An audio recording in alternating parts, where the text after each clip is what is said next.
Hello everyone. Hello everyone. You guys can see my screen, right?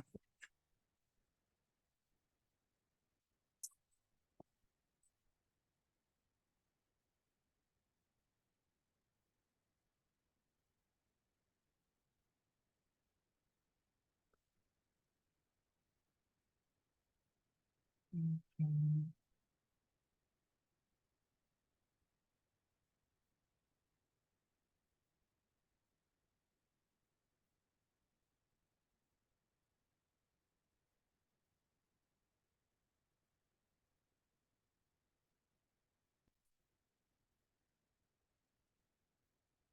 Okay, so let's get started. My name just is you guys can call me Barry. So in case you have any questions during lecture time, you can just raise your hand. Okay. So regarding how to follow my lectures, yeah, just like this. Okay, before every week, before every lecture, I will give you guys a lecture notes like this. Okay, so you just need to fill all the blank references to follow my lecture. Okay, so all these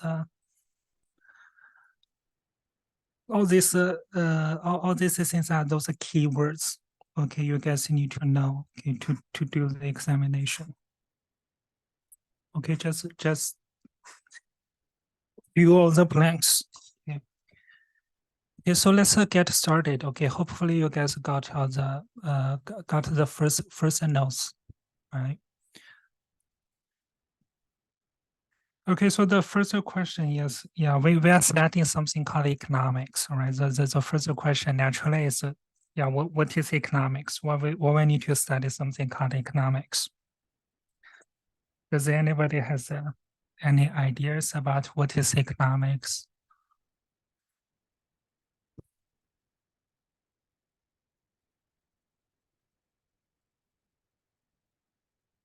No, no response. Okay, so most people think economics is a money matter, right? What do I mean by money matter is yeah, people think economics is about how to make more money, how to save more money, where we should spend more money, that kind of stuff, right? But that's true. Okay, that is true. But this is only part of economics. Economics is a more broad definition. So if I just use one sentence to tell you guys what is economics, let's go to number 4 here. So the definition of economics is this. Okay, so economics can be called as a decision science. Okay, so you guys, if you ever first blank references here by decision science, right? Decision science, you guys know what is a decision science? Basically means how people make a decision. Okay, make a good optimal decision, right? It's about how people organization make a good decision, optimal decision. So next one, why? Why we need to make a decision? Why? Regardless of who you are, okay, every day we need to make a lot of decisions. Okay, because we need to consider this question here. So we need to consider, regardless of who you are, okay, we need to consider how we use, okay, how we allocated our something called limited resources to max something called utility. Okay, this is a kind of the biggest definition of economics. Okay, also can be called as a hypothesis of a rational man. If we are rational, okay, to consider this, okay, once again, how we allocated our limited resources to maximize our utility. But the first term you need to pay more attention here is something called utility. Utility is a very like a professional economics term. Okay, maybe you guys don't know about what is a utility in our field, in the field of economics, but 100% you guys know what is a happiness, right?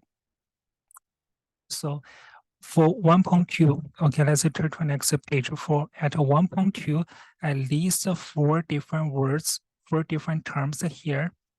So if I list them here, I mean in at least in AP level class, okay, basically they are equivalent to each other.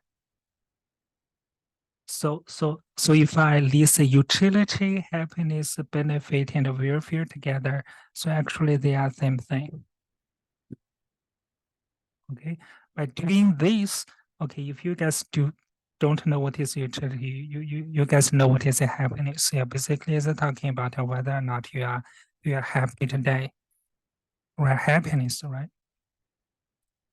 Right. So in our field, we use utility to replace happiness in economics.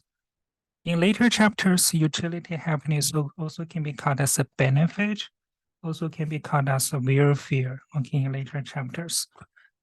So number one, a very important assumption in our field is utility and happiness only comes from something called consumption behavior. So what is a consumption?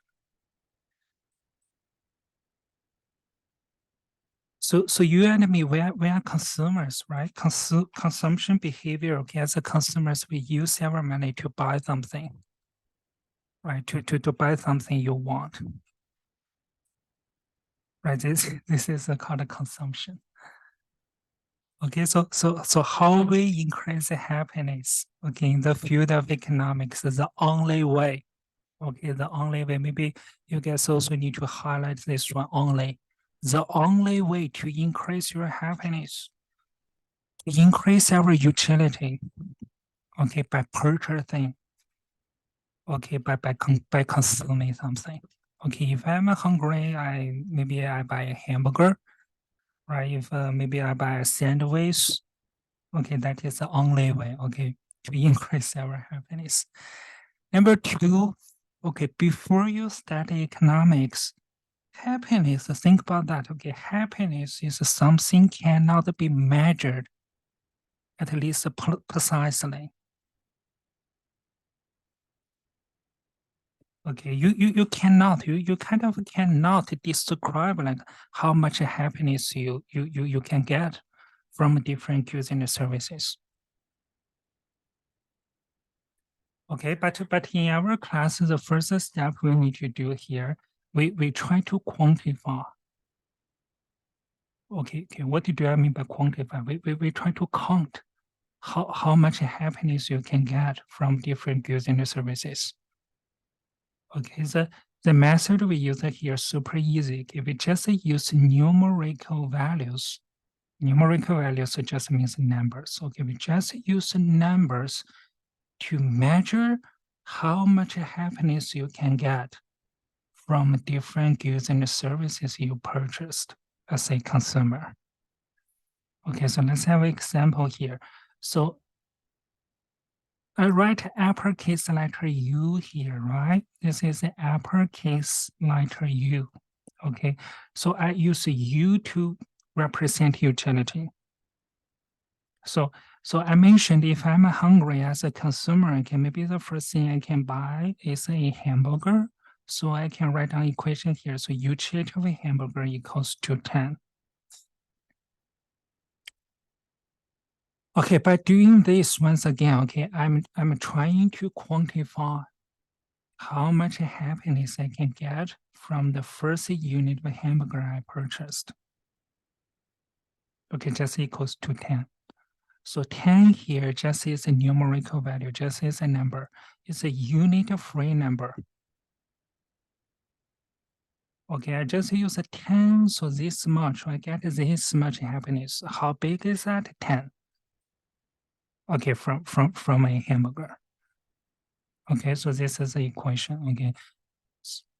So maybe I can buy another different thing. Okay, maybe it's called a utility of a sandwich. Okay, it's in another pretty similar but a different product, right? So maybe I can see utility of sandwich based on my preference, based on my personal tastes. I can see utility of sandwich equals to 8.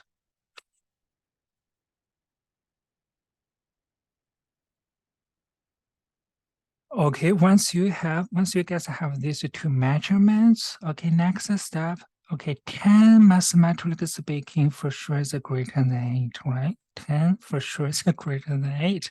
So we can get a conclusion here. So the consumer prefers, the example here, prefers a hamburger than a sandwich. Okay, the reason is super easy, just because the 10 is greater than 8.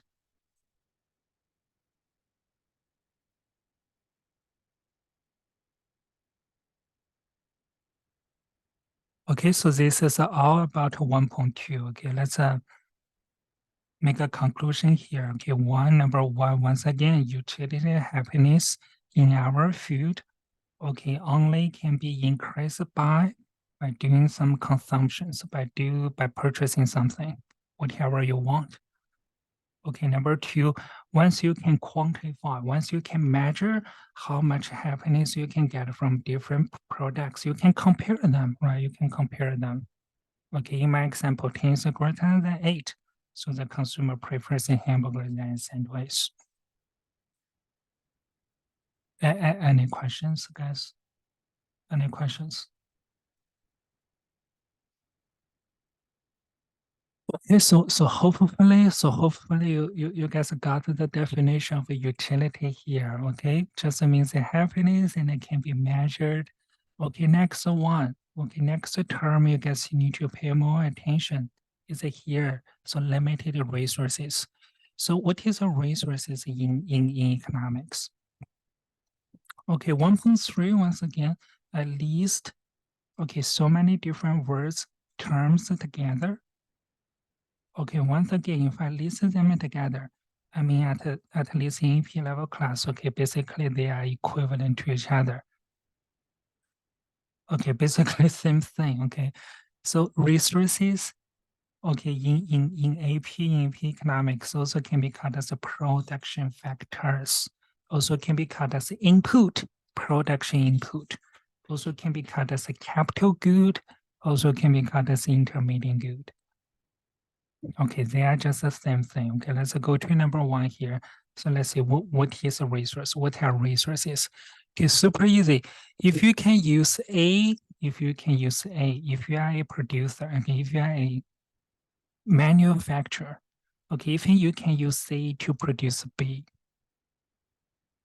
Okay, B is different from A. Okay, B is compared with A, B is another different kinds of either goods and services.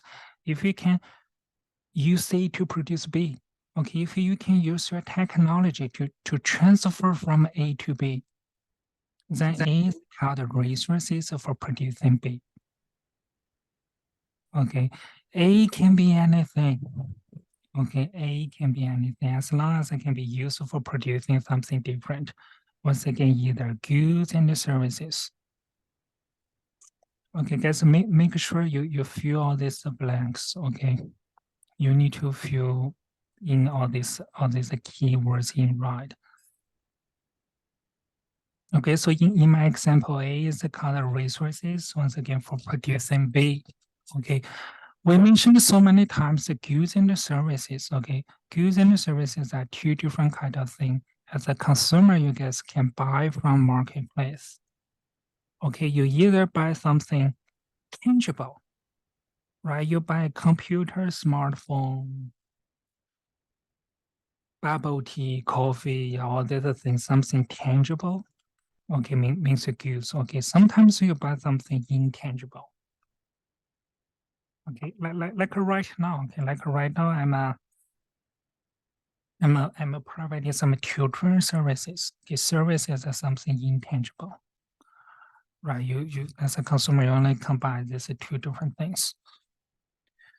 Okay, so number three here. So number three here. So one more very important assumption we have in our field. Okay, regardless what kind of resources you are talking about, okay, they are always limited.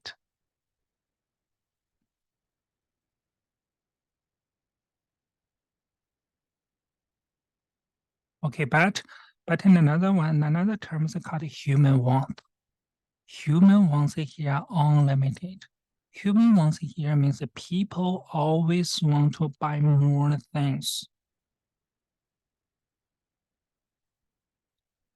Okay, people always want to buy more things, buy like a more, yeah, like a good stuff, right?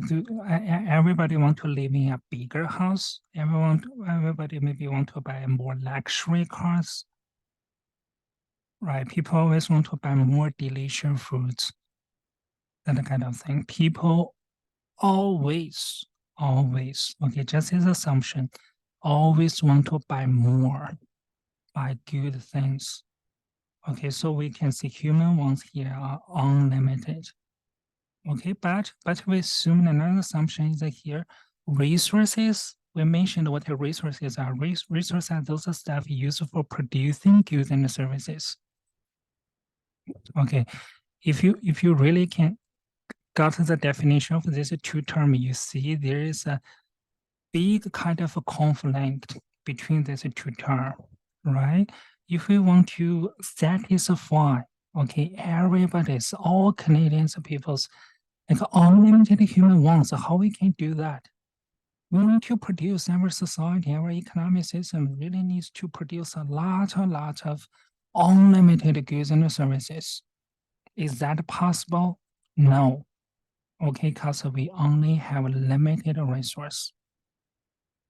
We cannot produce enough goods and services, a lot of goods and services for everybody, right?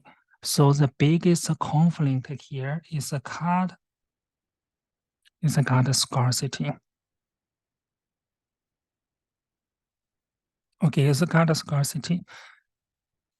So one word about scarcity, okay, scarcity is something cannot be solved 100%.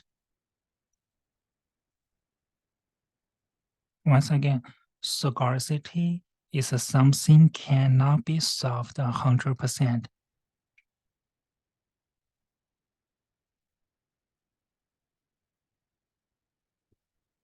But next step, let's go back to the definition here. Okay, hopefully this time you guys can fully understand what is economics here. But the reason why we study economics is economics help you guys to solve this question kind of as much as possible. But we never can solve the problem, something called a scarcity, like 100%. Okay, so let's have some examples here. Okay, so in microeconomics, in later chapter in microeconomics, yeah, basically we will study like three kind of chunks, right? The first part is called consumer behavior. Consumer. Okay, it's called consumer behavior. Number one, consumer behavior. So my question is, what are resources? You guys already know who is a consumer, right? You just spend your money to buy something you need. So my question is, what are those limited resources for a consumer if you want to buy things? You need to use something for purchasing, right? So what are limited resources for purchasing?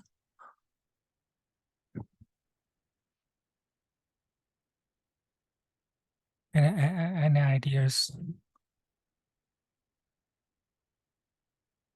They are expensive.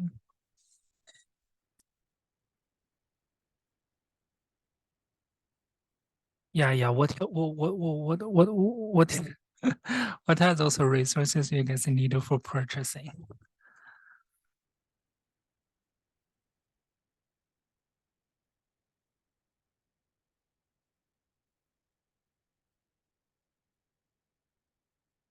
Yes, that's right. Jason said the money. Yes, very right. Exactly. For a consumer, the resources you are using just use your money. Okay, just use your income. Yeah, totally right. Right. Okay, so next step, everybody has a limited income. Is that right? You can make a lot of money. Yes, you can, but you cannot see you can make unlimited money, right? So once again, everybody, regardless of who you are, okay, even those people like Bill Gates, Stephen Jobs, that kind of people, yeah, people has limited money. Okay, but the next step, as we mentioned, you always want to buy a lot of the things, right? In real life, you need to buy a lot of things for your daily life.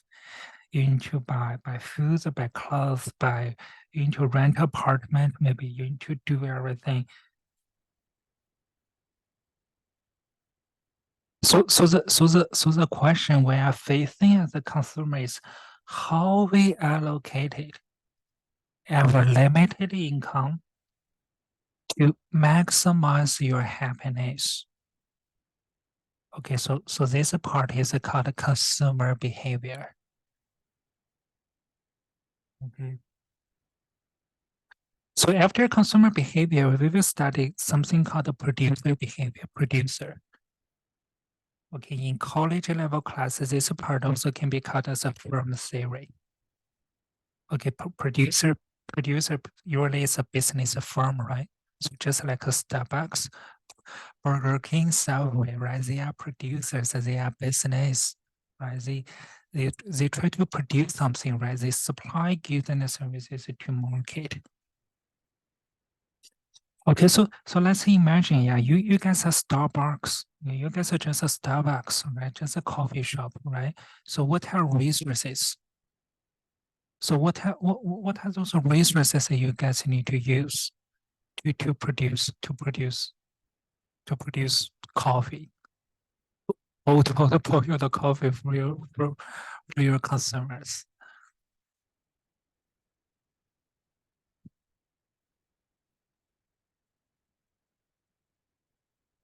Coffee beans, yeah, you need to buy all kinds of raw materials, coffee beans, cream, yeah, that kind of thing, coffee makers, coffee machine.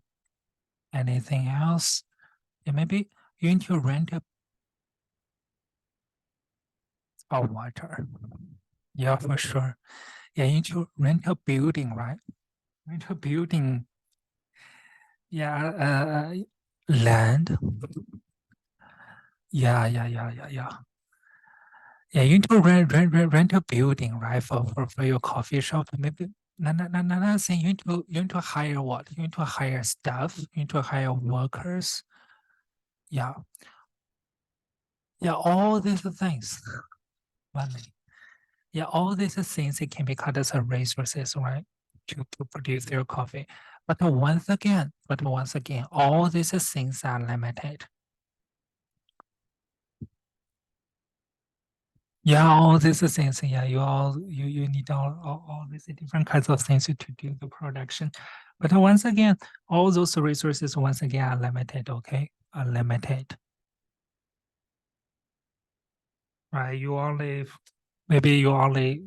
can hire maybe two workers for your coffee shop.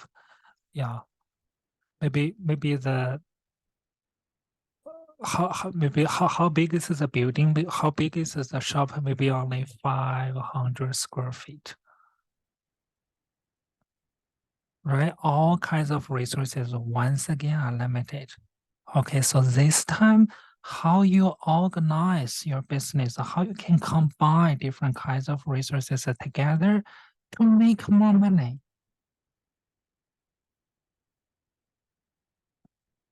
Okay, to maximize the utility for a consumer, the question actually is how you make more money, how you can make more profit. Okay, this part is called firm theory. Okay, it's called producer behavior. Okay, the third part, the last part of our microeconomics is about the government. It's about the government. Okay, the last question here, what is the resources for a government? Like for BC government, Canadian federal government. Yeah, government here. Yeah, what is the resources for government? A license.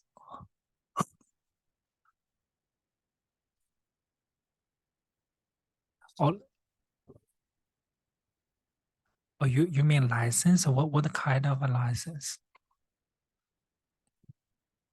Passports,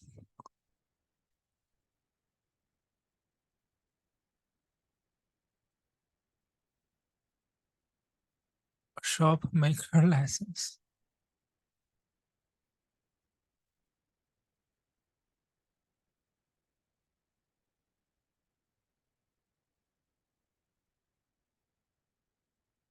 Okay, okay. Government actually rely on.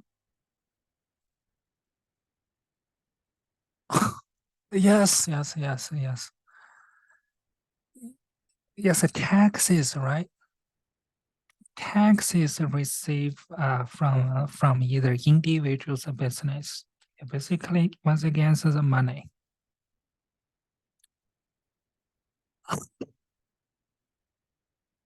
Yeah, for a government, yeah, taxes are their resources. Right. Government collected resources from individuals, yeah, which makers really need to pay their something called a personal income tax, right? If you are a business owner, you need to pay corporation taxes. Yeah, especially we Canadians, we pay a lot of all kinds of different kinds of taxes to government. Okay, so next is that government, okay, spend all the tax revenues to different places, right? Federal government they need to pay money to all kinds of social welfare programs, like unemployment insurance, right? They need to pay money to public schools, VGH, our hospitals, right? Yeah, as a government, you need to spend a lot of money to different places.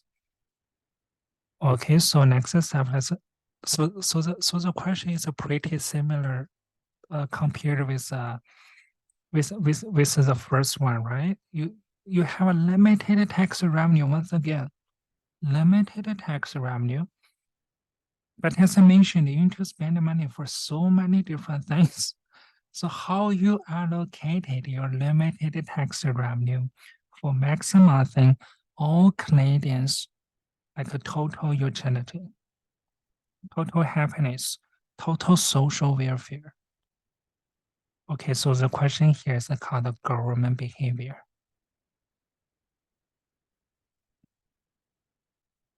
Okay, so far is kind of is a basic introduction to economics. Okay, once again, I want to remind you guys, okay, economics once again is not about a money matter. Okay, but it's about how we allocate it, right? Regardless of who you are, you can be a consumer, you can be a business owner, you can be government. Okay, but everybody kind of face the same kind of a question, right? How we allocate our limited resource to maximize our utility. This is a number 4. Okay, this is a definition by economics. So, any questions once again? No questions. Okay, so if you no questions, let's move on to number 4 here. So we mentioned the resources as a term is a very broad definition where resources can be anything. So next step we want to do here, we want to try to categorize all the resources.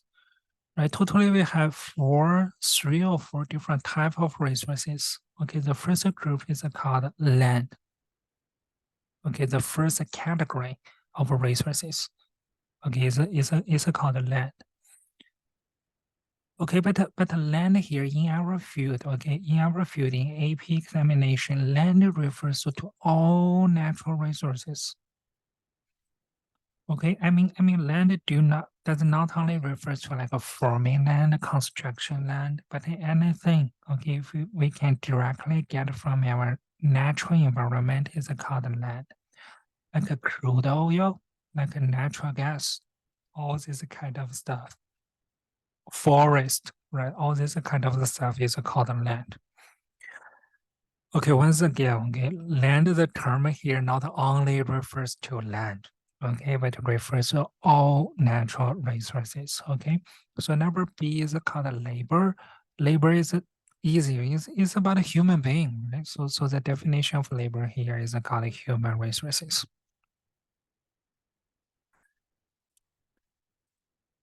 Okay, number D. Okay, number D, capital. Capital does not refers to money.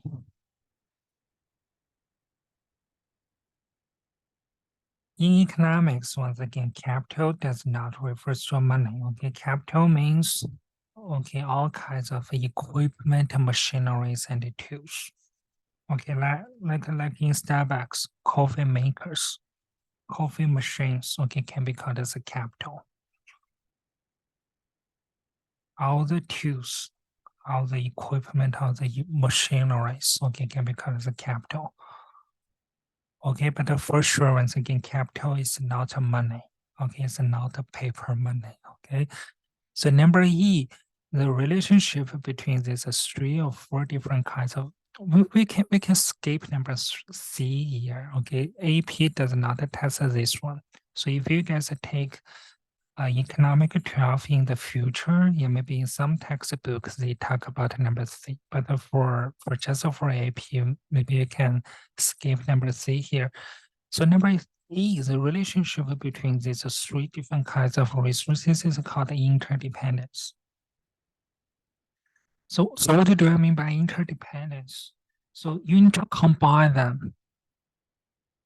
Yeah, regardless of what kind of thing you produce, you need to kind of combine them. You need to organize all these 3 different kinds of resources.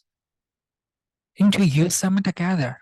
Okay, you cannot, let's see, only use land to produce some kind of goods and services.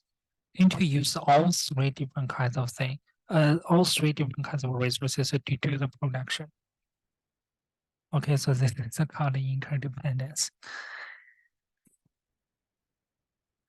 Okay, so number 5. So as we mentioned in the earlier, so resources sometimes also can be called as intermediate good.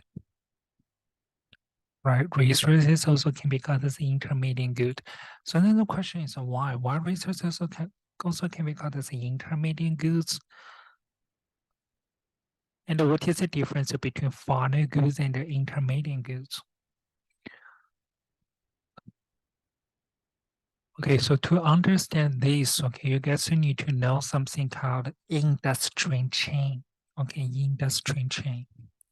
So what is an industry chain here? So industry chain here. Okay, what is the industry chain here? Industry chain here shows the every steps all the producers they need you to do to make something to make their goods and services. So for example, if you purchase a Burger King here,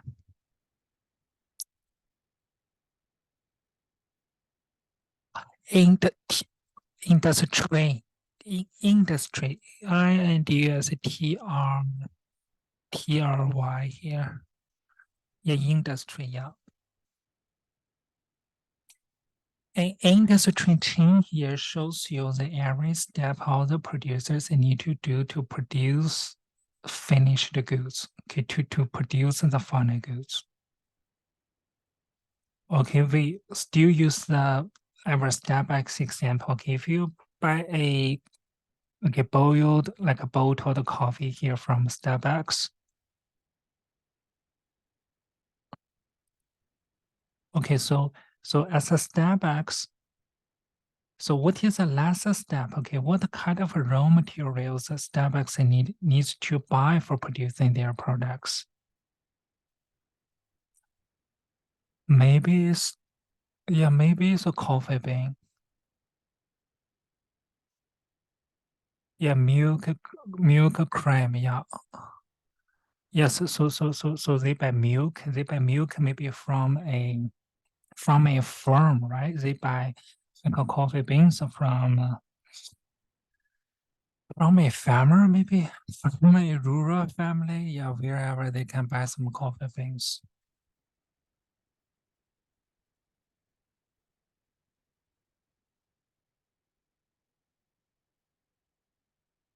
Okay, so maybe they buy this coffee beans from a farm. Okay, maybe yeah. And the farm owner here, they also need to buy some raw materials, right, guys? So imagine you as the farm owner, you want to produce, you want to grow your coffee beans. So what kind of thing you need to purchase?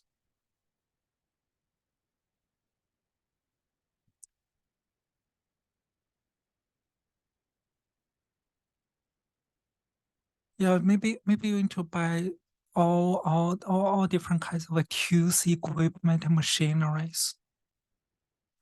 Okay, so this is called a okay, so this is called a industry chain. Okay, so shows you the every step how those producers.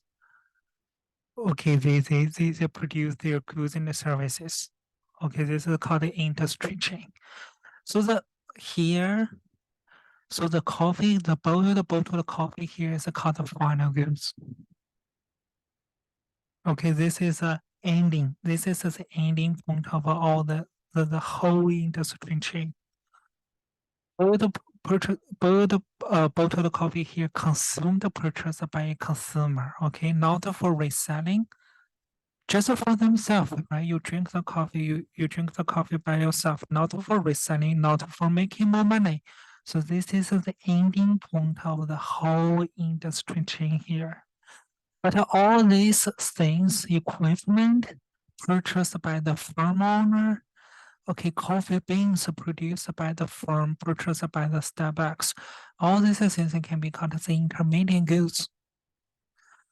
Business, they buy intermediate goods for producing their products for reselling, for making more money.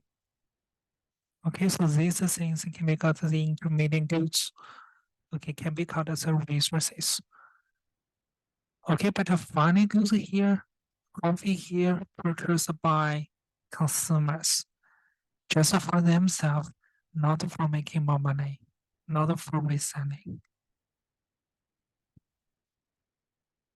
Okay, so this is the number 5. Any questions?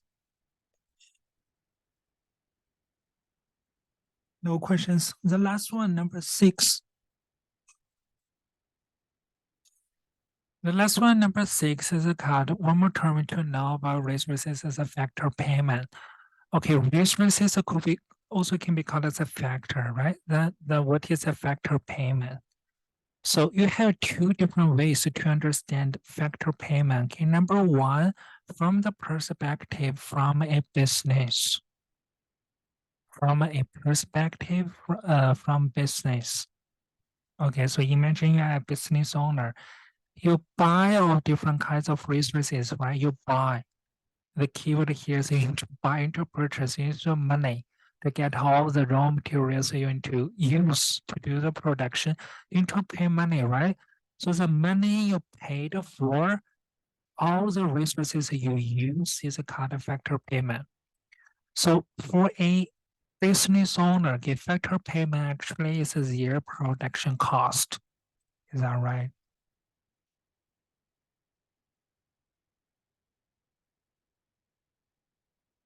Okay, but by contrast, from the perspective from those people who supplying those raw materials to a business, factor payment can be understood as their personal income. Okay, number 2 here is the income. Okay, let's have an example here. Okay, so imagine you are like a college graduate. So you already graduated from a college, from a university. So you guys in the future, you guys will enter the something called a labor market, right? Labor market. So in that kind of market, in that situation, you as a seller, right? You want to find a job.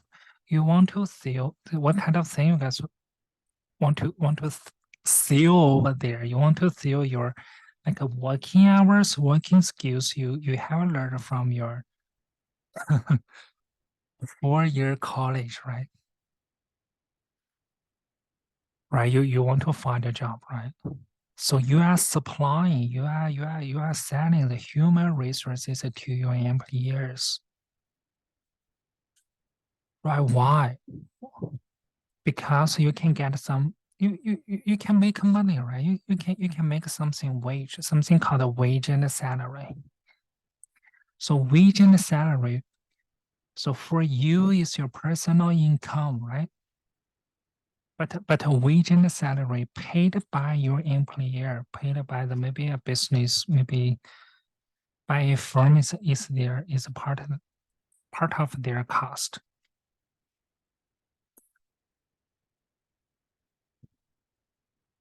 Okay, so the definition of a wage here can be called as a compensation of employees. Okay, for the business or for the wage is a part of their cost. Okay, but for you as employees, okay, wage actually is your personal income.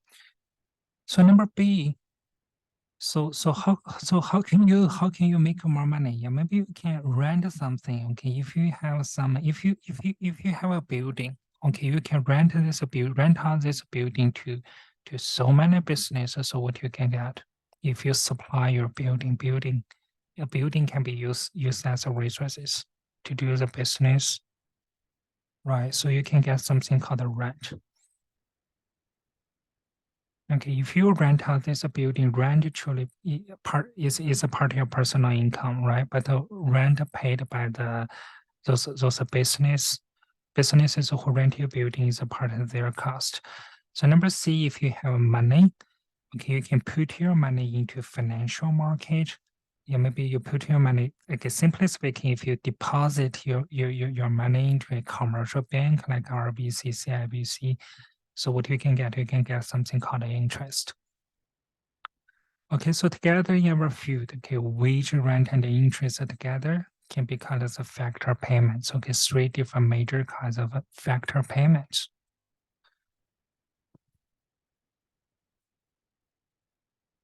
And no questions?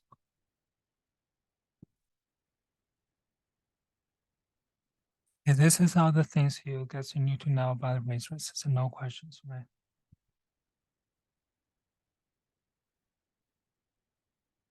Okay, if no questions, let's turn to the next page, 1.4. So next year we will do two examinations. Okay, the first one is called micro, and another one is called macro. So then what is the difference between micro and macro? So the difference between micro and macro really lies on the something called a research subject. Okay, the research subject in these two subfields is kind of is different. In microeconomics, we have a mention about microeconomics. Microeconomics, the research subject in microeconomics are individual units. Individual units. Okay, microeconomics. Do you guys play like those video games? Okay, microeconomics are just like a role play game. Okay, you need to choose like what kind of which role you want to play in the video game. So we actually mentioned we learn about the three different kind of people in microeconomics, right? Either consumer, either producer, either government. You see, microeconomics is about individual units. Okay, you are either learn about the consumer or producer or government. There are not so much connections between different kind of people here. Okay, so consumer, producer, government. Okay, three parts, three chunks of our macroeconomics. So all they are individual units. But number B, so next year we will move on to macroeconomics. So we no longer study about individual units, but a national economic system. So we put everybody together, right? We combine like all Canadian household, all Canadian business, different level of government. Basically, we are learn about our society. ever real life. It's about all the things we learn, but it's about the whole country here. Okay, no longer individual units. Okay, for example, we learn something called the GDP, inflation rate, unemployment rate, all these terms. Okay, it's about national economic system. Okay, no longer is about individual units. Okay, so number 5. So two more term, positive economics and negative economics. Sorry, normative economics. So what is the difference between these two? Okay, positive economics and normative economics. The difference this time is about methodology. Okay, it's about the methodology. It's about the methods we use to study economics. Okay, let's go to just number 5, number 6. So if you use some mathematical methods to try to prove something, to try to prove your statement.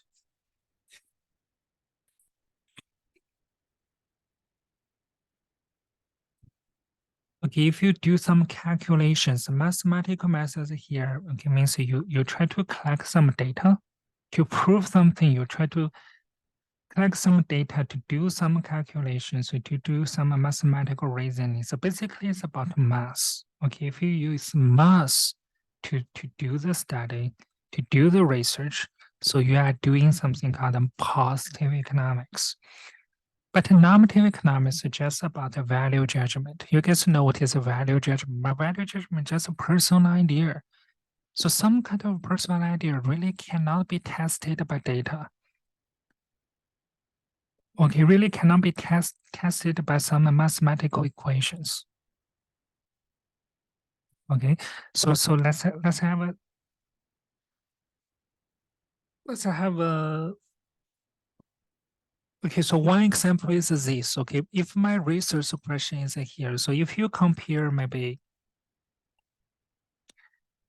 you guys know what you guys know UBC, right? UBC. Okay, so one university here is called UBC. Okay, and another one in Toronto, maybe it's called U of T, right? You guys know UBC and U of T, right? So if my research question is, okay, let's compare UBC and U of T. Okay, which one is harder to get in? That is my research question. If you just compare UBC and U of T, which one is harder to get in? So how you guys solve this question? So you just Google, right? You just Google, you just try to collect some data. We just Google, okay, what is the admission GPA for it at UVC? What is the admission GPA, the average admission GPA in of U of T? So let's see if 90% is enough for getting UVC, but in order to do for U of T is 95%. So 95% for sure is greater than 90%. Okay, so you can get a very clear conclusion here. The U of T is harder to get in. That is how you guys solve this kind of a question, right? So this one is called positive economics. You see, you collect data, you do some calculations, you use some mathematical methods. Okay, this is called positive economics. Okay, but by contrast, okay, some kind of question really cannot be tested by data. Right. So another question is if you guys compare okay, Vancouver and Toronto, which one is a better city to live in? This question, right, is harder to see, right? Some people think, yeah, Vancouver maybe is a better place to live in, to live with. Right, some people think maybe Toronto is a bigger city, right? The employment opportunities in Toronto maybe it's a better than Vancouver. You see, different people have really has different ideas. So this is a kind of a question, right? Right, different people has a different idea, right? So this one is called value judgment. So this one called normative economics. This kind of things are called normative economics. Okay, so basically, once again, let's make a conclusion here. Positive economics basically is about mass. Okay, normative economics is value judgment, has no relationship with mass. Okay, but in modern economic research, in our field, okay, now we are kind of only do something called positive economics, right? If you guys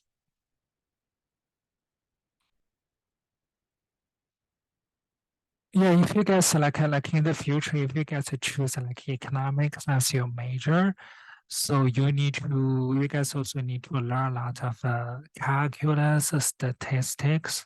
Yeah, because now we are kind of only do positive economics. We no longer do normative economics in modern economic research. Okay, one question here in the chat box. Macroecon and macroecon, different things, right? Yes, yes. They study once again the different subject. Okay, once again in micro, we learn individual units, right? We learn like a consumer behavior, producer behavior, government. But in macro, we kind of put them together. We learn a national economic system.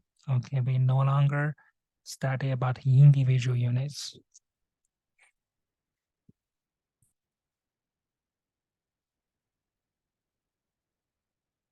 Okay, this is a 1.5. Okay, once again, positive economics.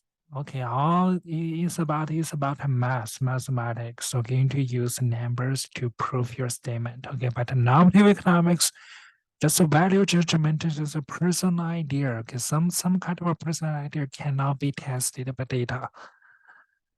Okay, so 1.6. Okay, so 1.6 opportunity cost. Okay, this is really the most important thing. Okay, we need to learn today. Okay, so how to calculate something called opportunity cost. So first step, what is the definition of opportunity cost? Okay, in our field, okay, in economics, okay, in order to get A, guys, if you want to get something called A, you must sacrifice B. You must give up B. You must give up B. Why?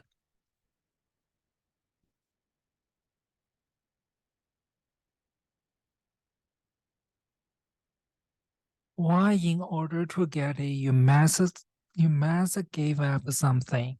Maybe maybe it's a color B. Any ideas?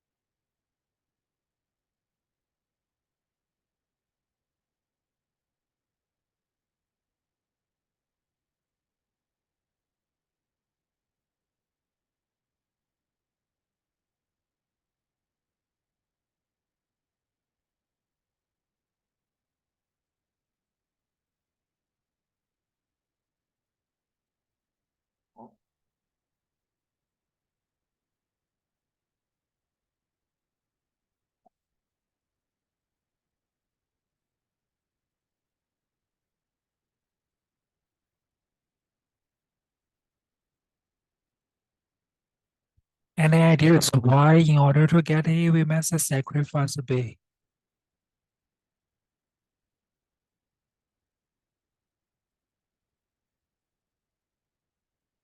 Because there's only one, choice. Any other response?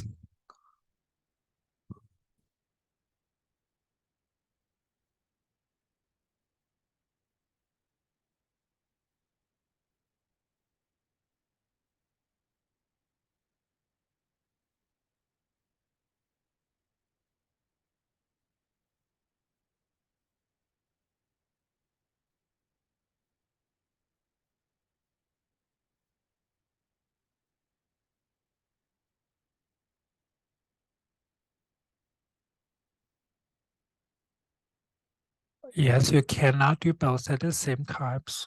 Yeah, that's right, actually. Up to you, but you can only choose one because you can do two things at once. Yes, that's right. That's right. Because the reason is that resources are limited, right? Resources are always limited, like a time resource are limited. You only have like 24 hours per day, right? If you use 2 hours here for studying something called economics, you cannot use this 2 hours for doing something different.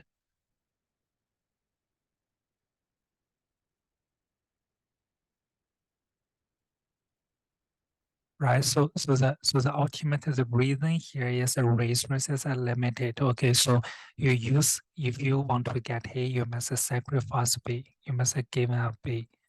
Okay, so let's move on to number one here. So the definition here is opportunity cost is the highest valued alternative that must be given up to get something. So my example here is Mike. Okay, Mike studied 2 hours for an exam. Right, once again, time is a kind of resources. Okay, Mike studied 2 hours for an exam. Okay, if Mike were not spending 2 hours for study, he could work 2 hours for $15 per hour. So what is opportunity cost for 2 hours of study here?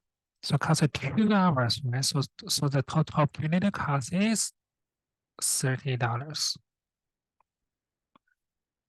Right, for study, this is 2 hours, right? Mike gives up an opportunity cost for making totally $30, right? Okay, let's change the question here a little bit, okay, to help you guys better understand what do I mean by high is valued. Okay, if Mike were not spending 2 hours for study, Mike got choices. Okay, maybe option one is if you go to as Mike, if you work for a restaurant, fast food restaurant, you can make like a $50 per hour. But if you work for maybe a community library, you can make a 20 hours per hour. So what is opportunity cost?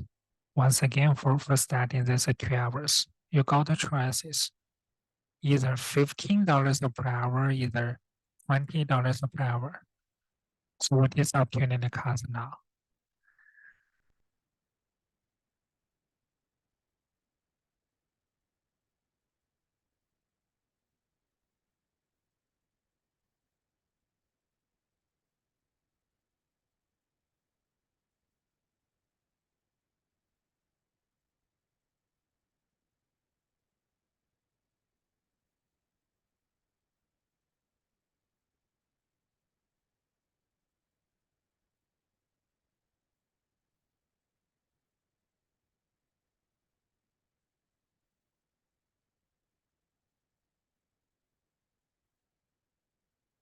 Any answers? So if you got one more choices, you could work for a community library for $20 per hour.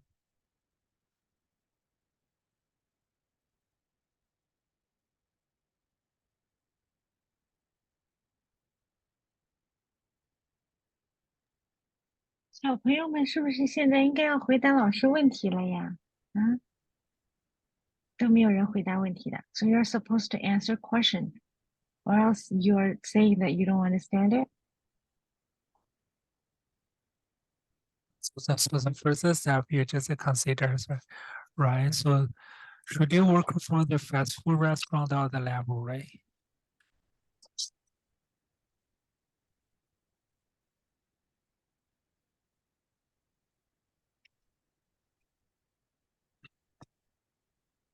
Do you guys want to make like a $15 per hour or $20 per hour? 20? Okay, they choose 20 per hour. Thank you, Jason. Okay, everybody choose 20. Yeah, $20. Yeah, cause if we are rational, right? We always want to try to maximize our utility, right? So 20 for sure is greater than $15. Okay, so the answer to that question is $20. Totally is $40, right? Totally is $40. Okay, so this is a micro example. Okay, next to okay, guys, number 2 and 3. Next step, next page. Number 2 and 3 are kind of the most important thing. Okay, pay attention to here. Okay, in your macroeconomics, in your macro examination. Okay, you guys kind of can get like 2 different types of questions testing you guys about opportunity cost. The first one here, the first type of a question is called output table. Okay, number 3 here is called input table. Okay, I guess you guys need to like highlight these two. Okay, 2 different types of a question. So important. Okay, micro examination testing you guys about opportunity cost. Okay, the first one is called output table. Output table. Okay, so then what is output table? Let's turn to the next page.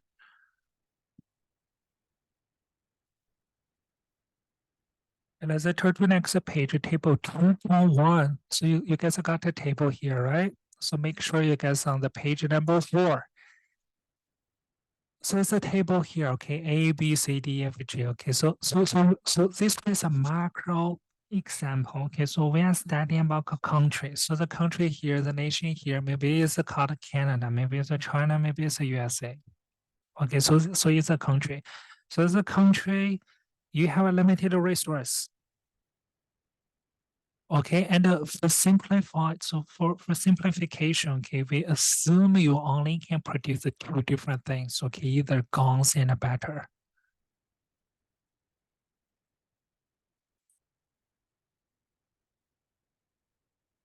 Okay, either guns and batter. Okay, either guns and batter. So the first column, all these points can be because point A, B, C, D, F, G. It means production points. So what are production points? Okay, just a different plannings. Okay, just a different plans regarding how Canada, how your country allocated your limited resource. Okay, so let's say here, so point A here just means plan A. Okay, the first scenario is the first planning, okay, regarding how you allocated your limited resource. So this one means you put all your resources for producing something called a batter with no guns. Also, you already use all your resources to producing batter. So you can produce 30 units here with no guns. So number B, plan B. Okay, and another plan is okay, we produce more guns, yes, 3 units more, but we need to, for sure, you guys can understand we need to sacrifice some batter here, right? Because we are assuming, right, we are use all resources. If you want to produce more guns, you need to sacrifice some batter. Very similar, pretty similar, C, D, E, F, G, right? Every step you want to produce 3 more units of guns. Every step you sacrifice 5 units of butter. Okay, so this is a question. This is a table. Okay, so the question finally is how we use this table. This is kind of a table to calculate something called the opportunity cost.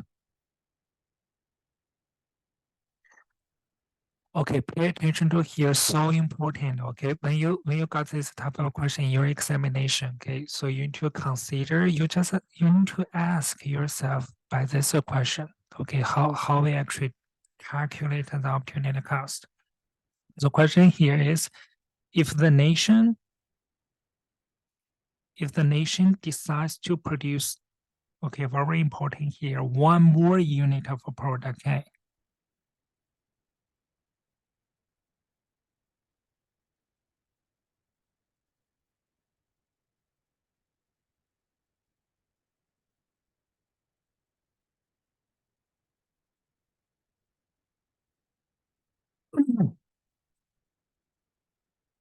Okay, if a nation decides to produce one more unit of a product A, okay, so what is the opportunity cost for doing that? For producing one more unit of product A, you need to ask yourself how many units of another product, maybe it's called product B, will have to be sacrificed. So please highlight this one. Okay, one more unit. Okay, not two more, not three more, but one more.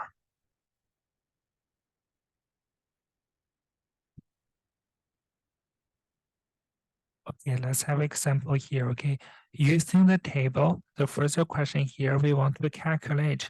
So what is the opportunity cost of a gum production? By the definition, okay, the question here actually asks you guess the opportunity cost of producing one more unit of gum here. So to do this question, you are kind of moving from the top to the bottom, right? So if you are moving from top to the bottom, so this right by this order, you guys are producing more guns, right? You need to sacrifice better. So then what is the opportunity cost for producing regardless between A and B, regardless yeah, regardless of where you are moving between A to B, between C and D, between E and F, what is the opportunity cost of a gun production? So every step you produce three more guns, you sacrifice 5 units better, right? So the averagely speaking, you should do 5 divided by 3. Okay, you should do 5 divided by 3. So equals to 1.670, no, 1.67 units of better. Okay, so for A, any questions? For A, any questions, guys? If you cannot understand what we do, 5 divided by 3 with your hand.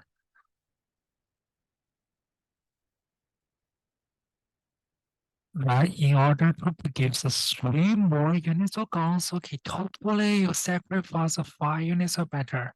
So averagely speaking, you do 5 over 3.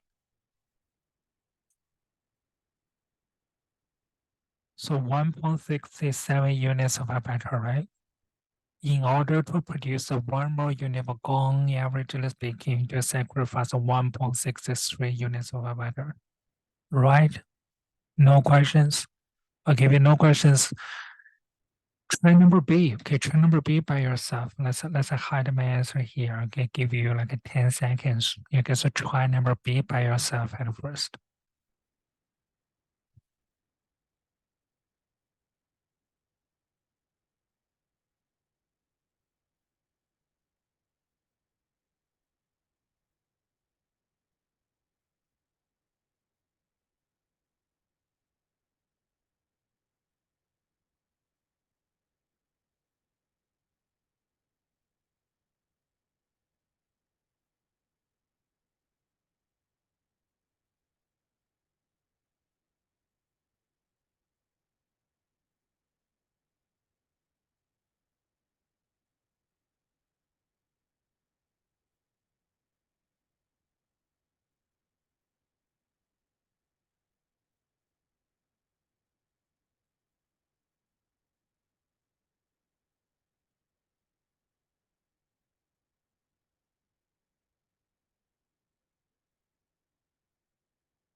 Okay, so let's see number B here.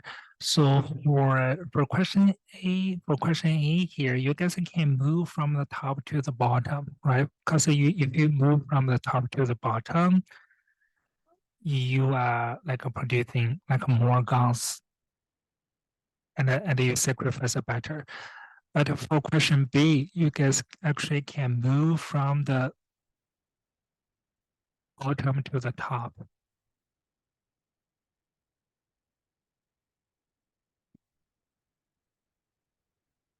For question B, okay, for question B, you are moving from the bottom to the top. Okay. So if you move by this way, you are producing more better, right? So this time, yeah, you are producing more better, but this time you sacrifice every step you need to sacrifice 3 guns. Okay, so this time one student, yeah, see got the answer. So this time you do 3/5. Okay, 3 divided by 5 is a 0.6 unit for guns.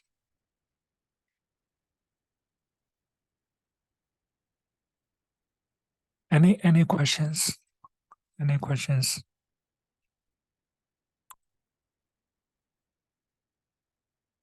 Okay, so finally, 2 more things I want to remind you guys about this question. Okay, number one, don't forget when you do the real examination, okay, don't forget to add your unit.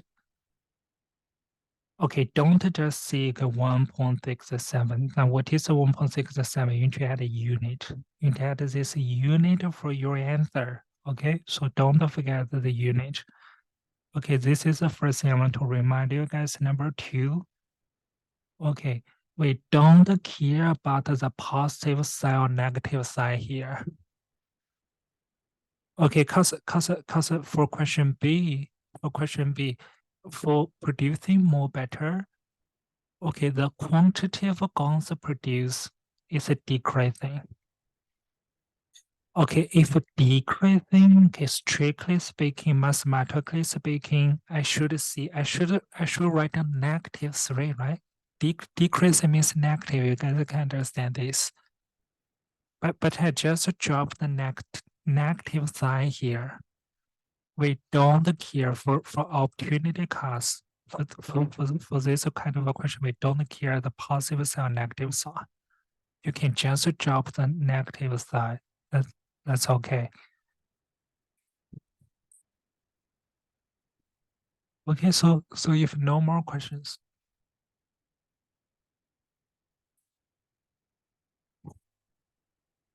Okay, if no more questions, let's finish C. Let's do a conclusion, kind of an interpretation here to once again to help you guys better understand what we are doing here. So the interpretation. So what actually are these 2 numbers here, right? 1.67, 0.6. So interpretation in this country, in order to produce 1 more unit of gun, we need to give up. The opportunity cost is 1.67 units of a better. In order to produce 1 more unit of a better, we need to give up 0.6 units for gun. Okay, so this is once again is called output table. Okay, so why the table here is called output table? Because all these numbers,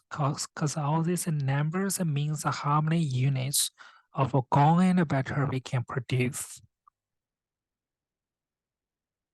Okay, so the table here is called output table. Okay, so another type of a question is called input table here. So another table here is called input table. So this time, okay, we have 2 countries, okay, 2 different countries, Portugal and England. And the people in these 2 countries can produce 2 different things, either weight and cloth. So why this table is different?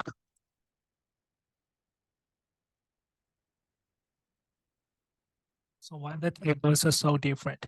Because the 10 units here, 10, the number 10 here, okay, no longer mean how many units of different things we can produce.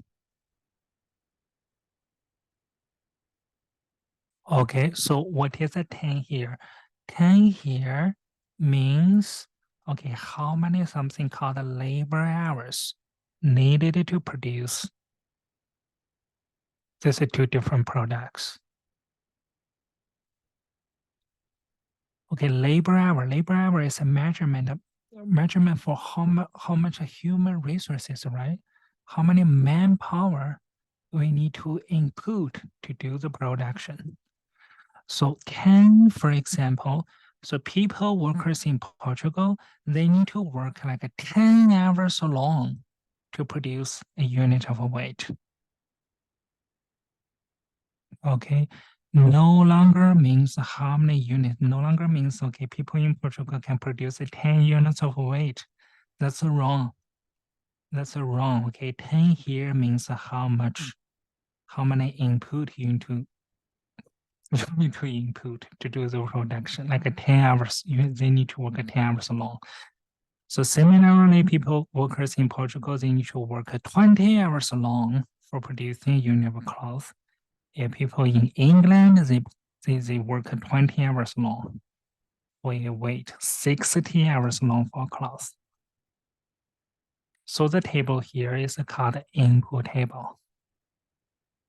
Just because the numbers no longer mean, once again, how many units of products you can produce. Okay, but all these numbers means measurements of how much input resources you need to use. Okay, so this is an input table.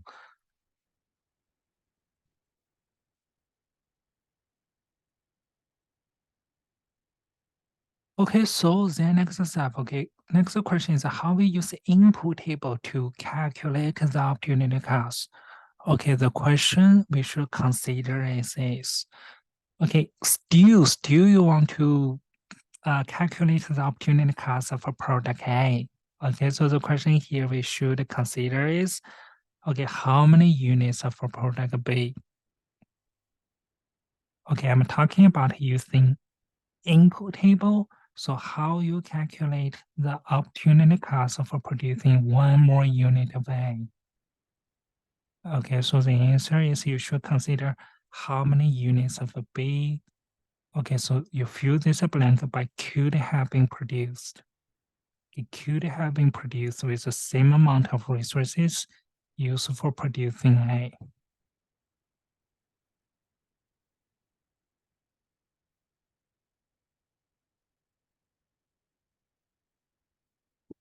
Okay, let's have an example here.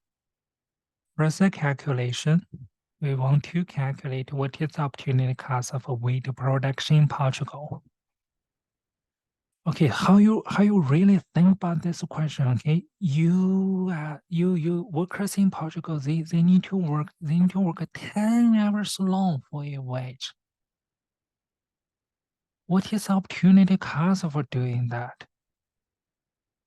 Okay, you just consider, okay, what about if we use this 10 hours, not for wheat production, but for cloth production?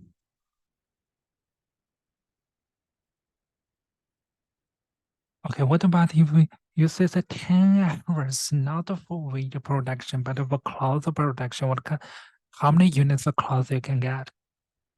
So this time you do 10 over 20.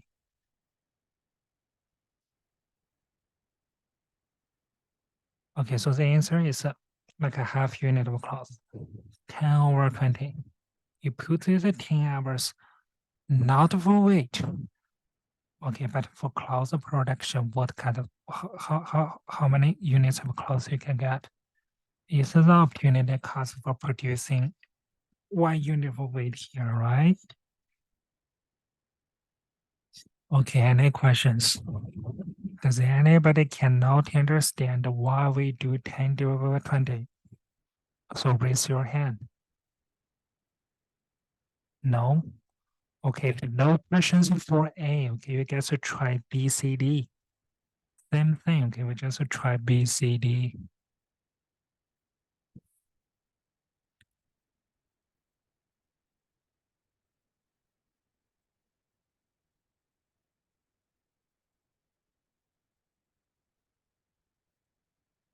I will give you guys 30 seconds. Okay, let's try number B, number C, number D.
Okay, Jason got number B 20 divided by 10, 2 units of weight. Number C 20 divided by 60, that's 160 divided by 23 units of weight. Yeah. Yes, that's yeah, totally right. Yeah.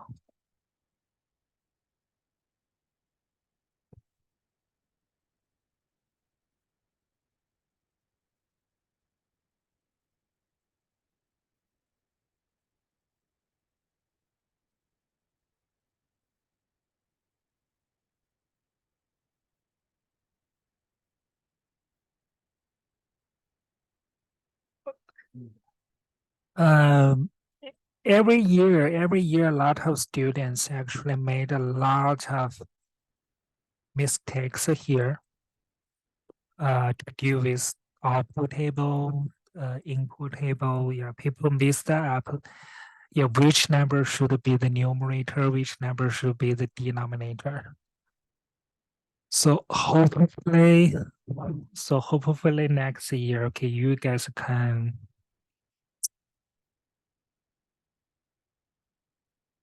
Professor Sap to you need to tell, right? So whether the table is an input table and output table. So in most cases, okay, if you guys see this title here, so labor hours needed to produce a unit of what? Of the something. So if you see the title here, that means the table is an input table. Okay, usually in the re-examination, okay, the College Board, they just use the title here, labor hour needed to produce a unit of. If you see the title here, okay, guys, the table here is an input table. Okay, for this kind of table, right, this one, yeah, most likely should be an output table. Okay, if you don't see any title here.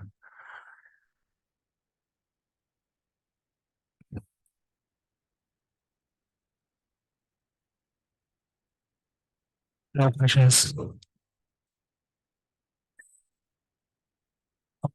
Questions next. Okay. No questions next, page 1.7. So production possibility table in the frontier. Uh, so the first question is, what is a production possibility? What is the term here? Okay, actually, we have mentioned about this. Okay, the first table, the first output table here, actually, okay, officially can be called as a production possibility table. Okay, production possibilities, right? We have mentioned about this production possibilities. Okay, just means we had different plannings, right, regarding how we allocate our limited resources to do the production.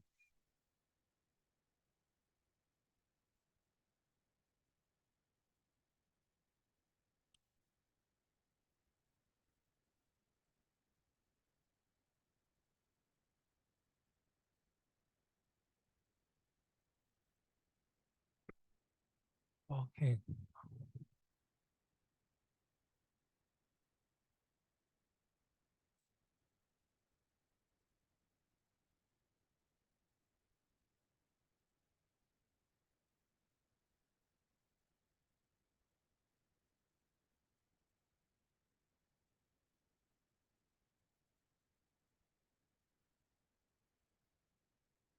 Okay, the table here is called the production possibility. Okay, but here 1.7. Okay, so two more sort of assumptions. Okay, when we use in economics, okay, when we use this term,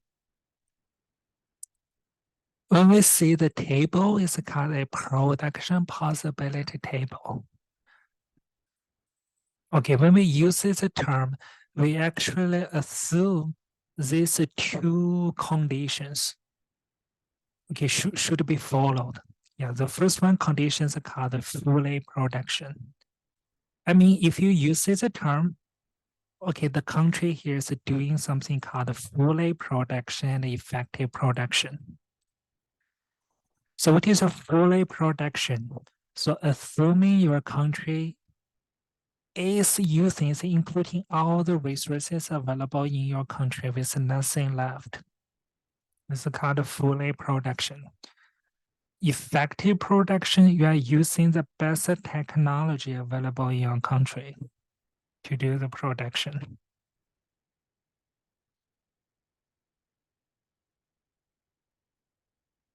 Okay, best technology means no wasted resources.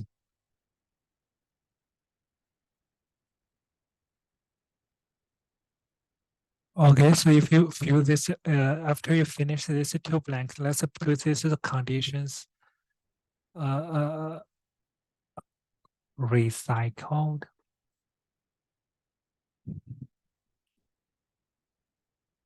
What do you mean by recycled? Recycled resources.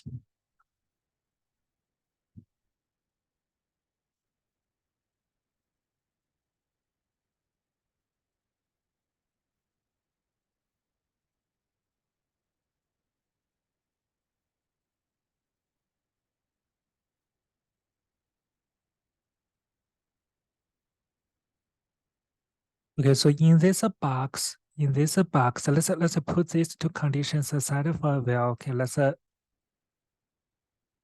in this box, we need to draw a graph. Okay, we need to draw a graph, something called the production possibility frontier.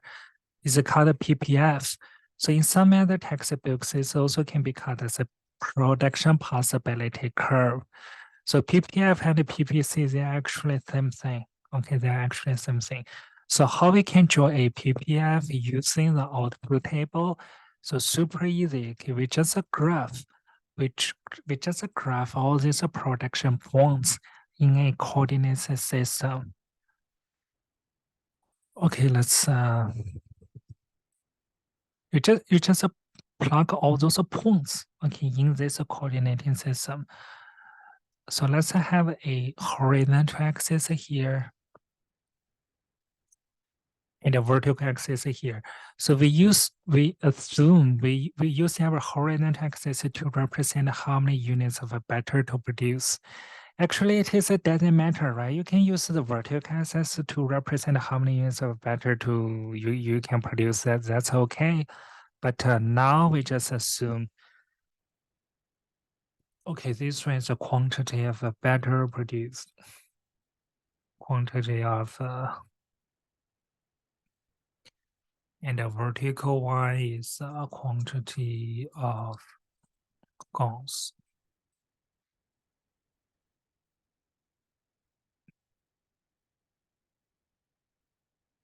Okay, then the next question is where is the point A? Recall that point A means you produce 30 units of a batter with no gons.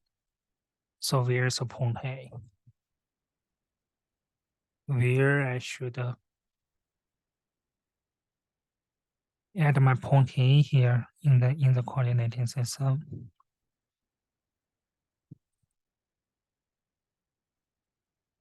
If I use the horizontal line to represent the Q of a batter, quantity of a batter.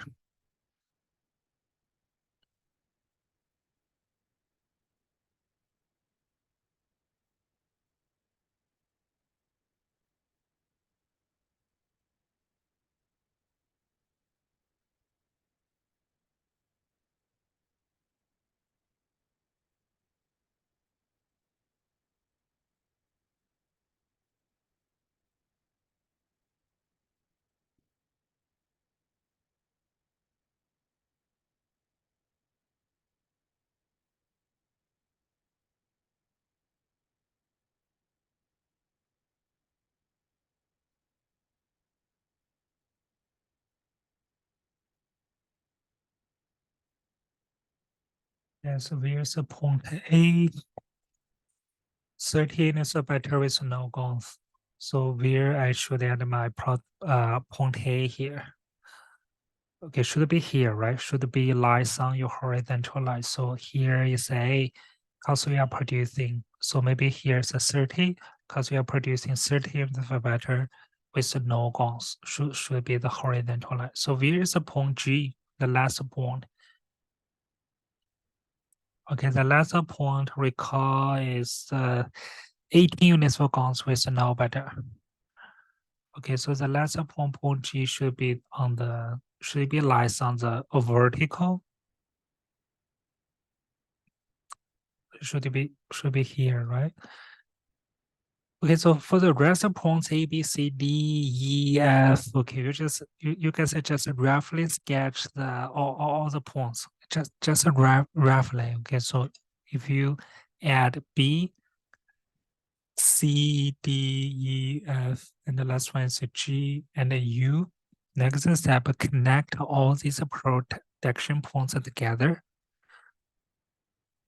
Okay, the line here by connecting all the protection points together is called PPF. Okay, the line here is called PPF. Protection possibility frontier. Also can be called as a PPC.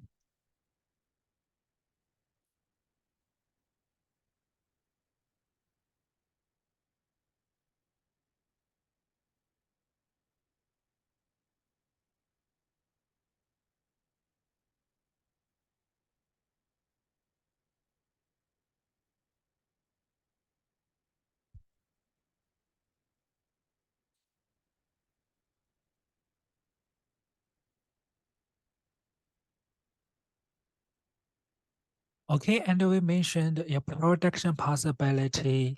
If we use this term, means we think about that, right? The country where use all the resources. Okay, this is the best technology available in our country. So why PPF, why PPC here is so important? Because the line here can be understood as a kind of a boundary line. So this a boundary, okay, is it shows you the maximum production capability in your country, right? So I mean at the most,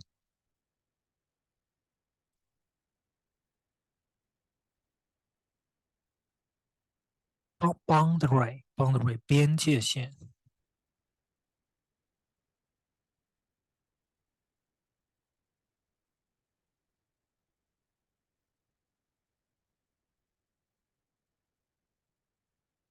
Okay, so PPF shows the maximum.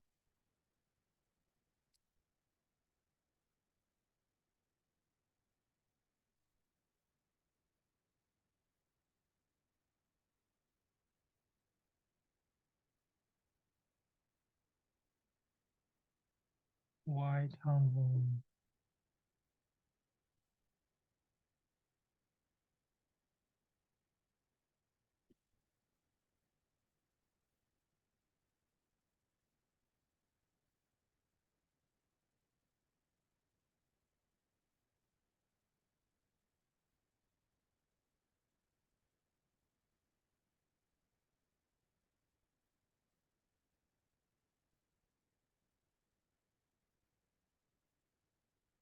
yes, right, so we're wrong. Yeah, we will discuss the slope of a PPF. Yeah. Okay, it's a kind of a boundary, like it shows the maximized production ability in your country, right? Because think about that, right? We use all the resources and the best technology. So my question is, can a production point be outside of your PPC? Can a production point be outside of your PPC, guys?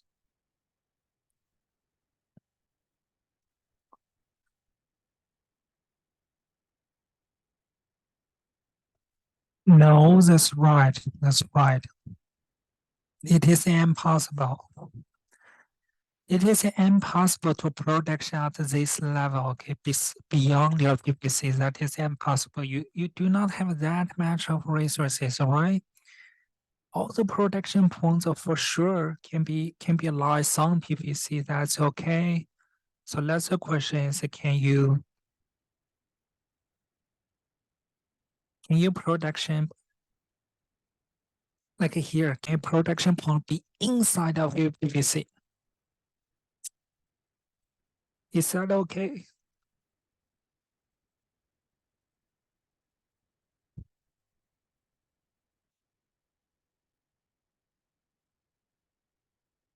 Yes, that is possible.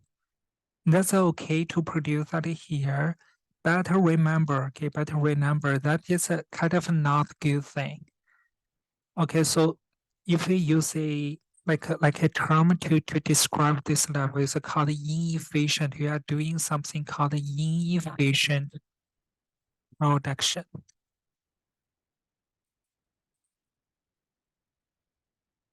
Okay, you are doing something called ineffective production.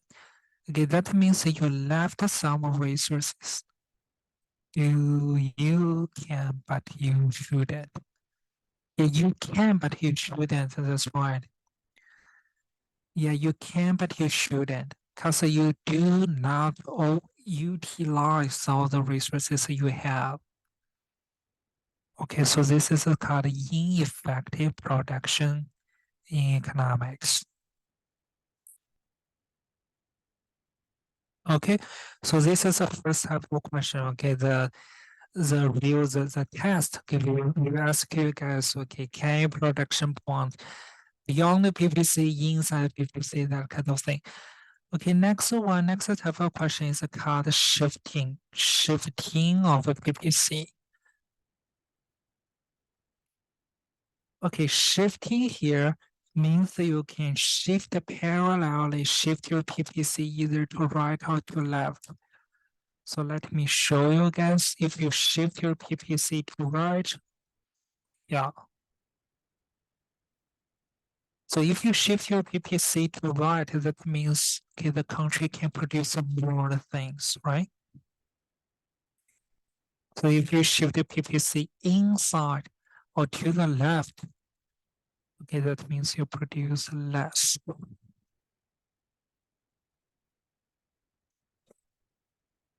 Cause closer, be more closer to the zero, so you produce less.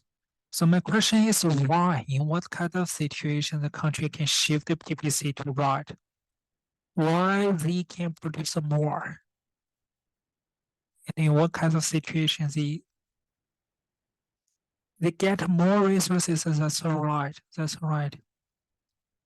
Okay, if they can discover more resources, especially natural resources like crude oil or natural gas, yeah, those kind of thing. So this is the first determinant. What else? We mentioned it here. The production ability of country really determined by two things, right? The first one is amount of resources, and another one is called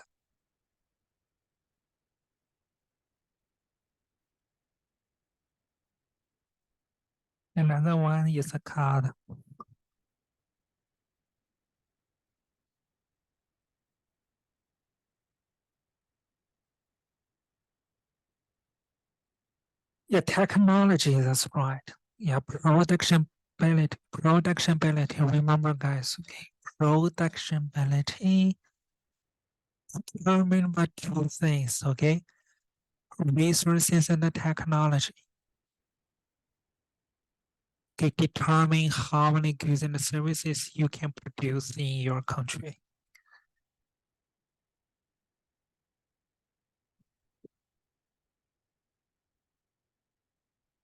Okay, let's summary up here. Okay, two types of question. Okay, testing about your PPC. The first one, okay, whether a point can be outside of your PPC, can a production point lies on PPC, can be inside the PPC. That is the first type of question. Okay, Number two, in what kinds of situation you can shift your PPC either to right or left? Okay, two different type of question. So after this, let's fill all these blanks.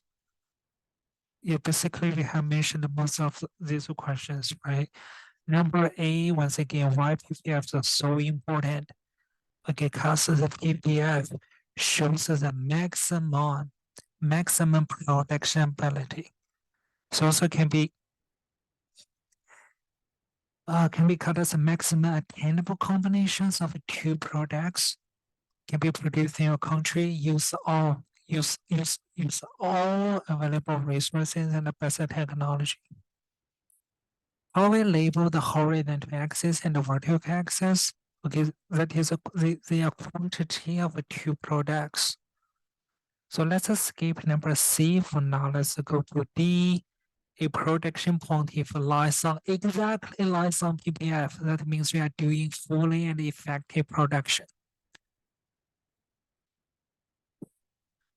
Okay, number E, a production point cannot be on the side of the PPC, can be inside of the PPC. But we mentioned, right, a production point can be inside PPC, but you shouldn't, because you are doing something called ineffective production. You don't fully utilize, you don't fully use all the resources available in your country. You could produce more if you use all the resources you have. Number F, you mentioned shifting of the PPC. The first reason is changing amount of resources available in your country. Another one, if all those scientists rising, they can make a progress in the field of science and the technology. If the productivity can be increased in your country, okay, you can shift the PPC to right. So here, one more factor actually is less tested in the real examination is called government regulation. So in real life, right, government usually adds some emphasis on some regulations, right, on those products for those bad things like cigarettes, alcohol, illegal drugs, right? We have some production regulations. So if you remove this regulation, okay, so in that case, yeah, maybe your country can produce more things. So in that case, we also can shift in PPC to right. Okay, the last blanket here, economic growth. So economic growth, economic development. Okay, sounds like a very complicated concept, right? Economic growth, economic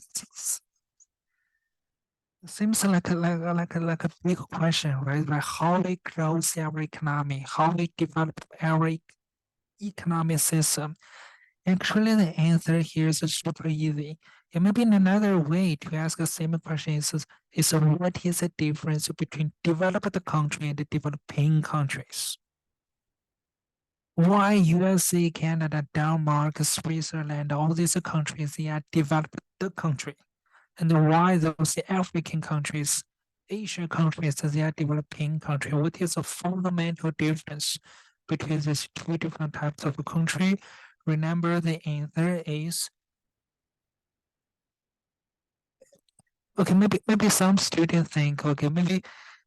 So what is the future in developed country? Maybe people think okay, the price level in developed country is higher, the exchange rate of their currency is higher, blah blah blah. Maybe the return rate from the stock market in developed countries is higher, blah blah blah. You have so many different ideas, but that's wrong.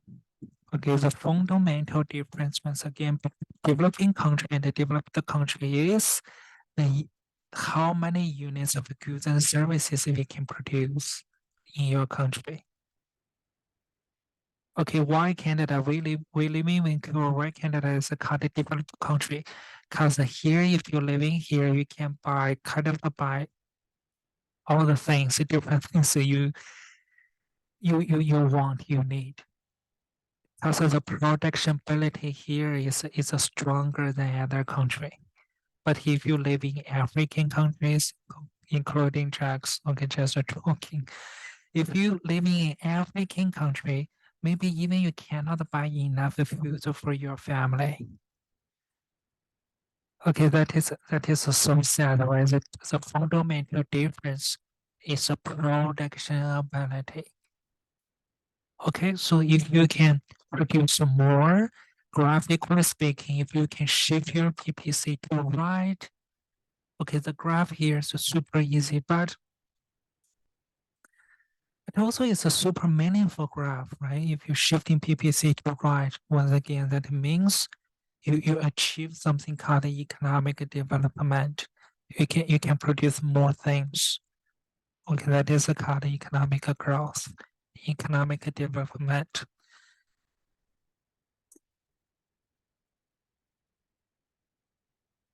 Okay, we have 5 more minutes. Okay, maybe the last question we should consider for today. Okay, is number C.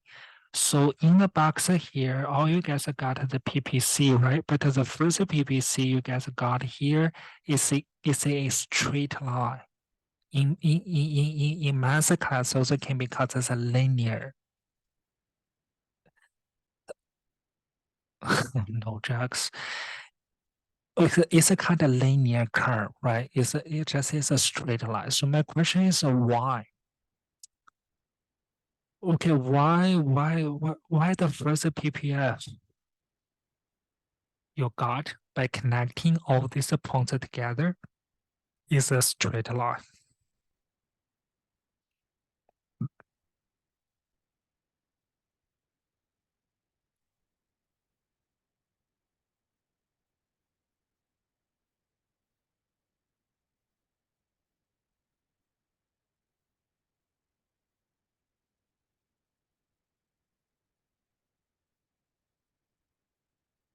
Let's take a guess why the first PPC here is a straight line. Yeah, maybe you need to use some basic math, right? Recall that in your math class,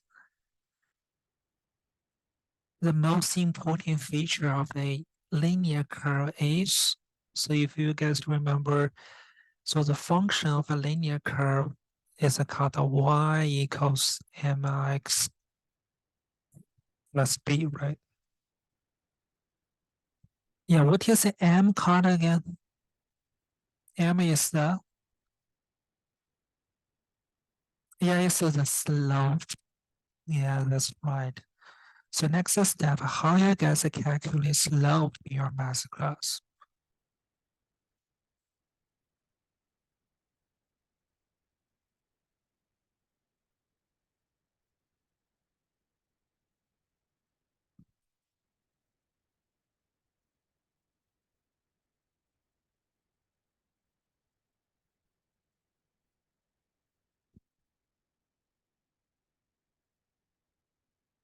How we calculate slope in your math class? So raised over 1, that's right. That's right, raised over 1.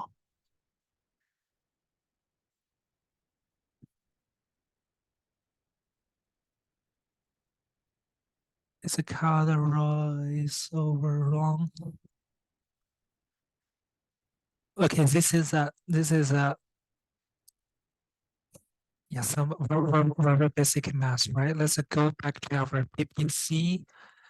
So let's use our PPC to interpret it. So what is called right over wrong?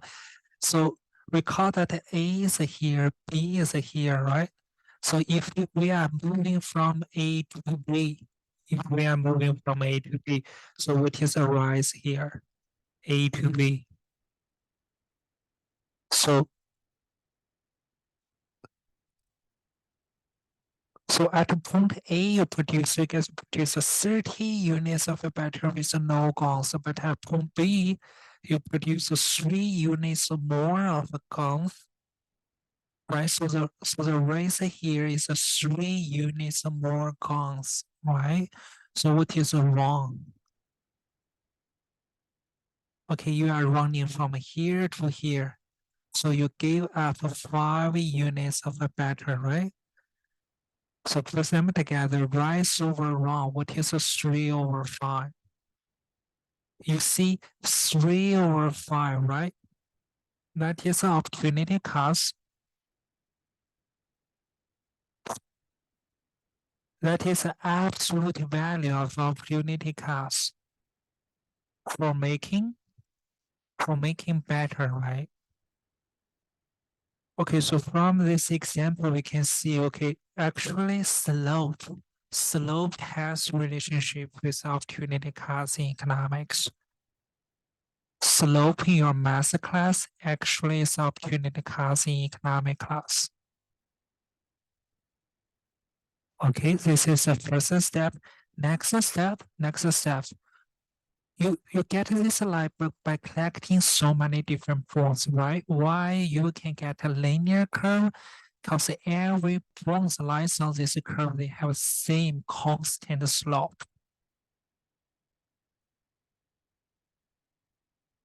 Right, all these points they have constant slope. So you connect them together, you got a linear curve, straight line. Then go back to our output table. You see the difference between A to B, the difference between B to C, all the same, right? Every step you guys produce 3 more guns. Every step you produce, you give up 5 units of a better. Okay, so as a result, right? Once again, regardless where you guys are moving between, either between A to B, either between D and E, the rise over around the slope of the opportunity cost is a constant. Okay, just because of the difference between different points here is the same. Right, every step, yeah, -5, -5. Every step, +3, +3, +3. Right from this table, you got a constant opportunity cost. So the slope of the PPC, so the slope of every point lies on the production, lies on the PPC is the same. Okay, so here, let's go back to number C, I guess. Okay, so number C here is if you got constant opportunity cost from the output table, then the PPF is a straight line.